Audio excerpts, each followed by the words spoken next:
जय श्री राम। श्री हनुमान जी महाराज की जय।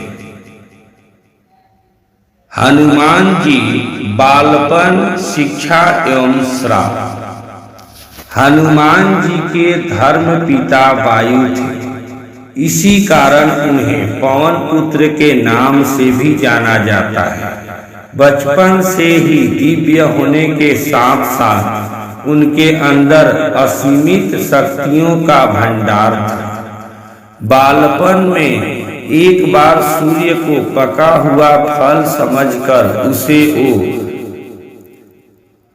उसे खाने के लिए उड़कर जाने लगे।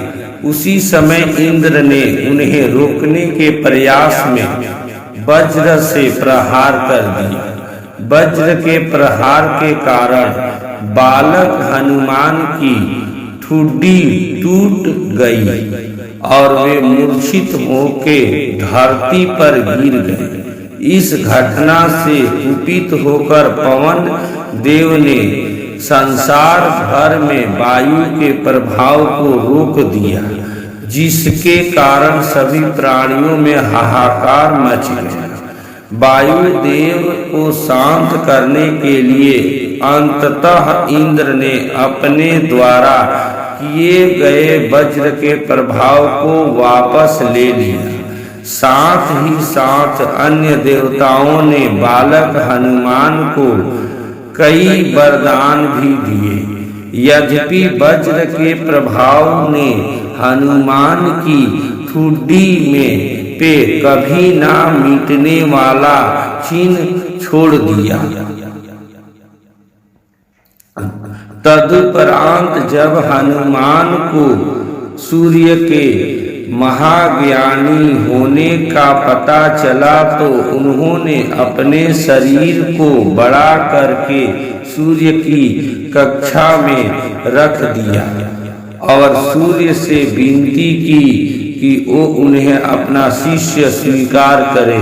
मगर सूर्य ने उनका अनुरोध ये कहकर अस्वीकार कर दिया कि चूंकि वो अपने कर्म स्वरूप सदैव अपने रथ पे भ्रमण करते रहते हैं, अतः हनुमान प्रभाव पूर्ण तरीके से शिक्षा ग्रहण नहीं कर पाएंगे। सूर्य देव की बातों से विचलित हुए बिना हनुमान ने अपने शरीर को और बड़ा करके अपने एक पैर को पूर्वी छोर पे और दूसरे पैर को पश्चिमी छोर पे रखकर पुनः सूर्य देव से विनती की और अंततः हनुमान के सत्य दृढ़ता से प्रसन्न होकर सूर्य ने उन्हें अपना शिष्य स्वीकार कर लिया। तदुपरांत हनुमान ने सूर्य देव के साथ निरंतर भ्रमण करके अपनी शिक्षा ग्रहण की। शिक्षा पूर्ण होने के उपरांत हनुमान ने सूर्य देव से गुरु दक्षिणा लेने के लिए आग्रह किया, परंतु सूर्य देव ने ये कहकर मना कर दिया कि तुम जैसे समर्पित शिष्य को शिक्षा प्रदान करने में मैंने जिस आनंद की अनुभूति की है वो किसी गुरु दक्षिणा से कम नहीं है।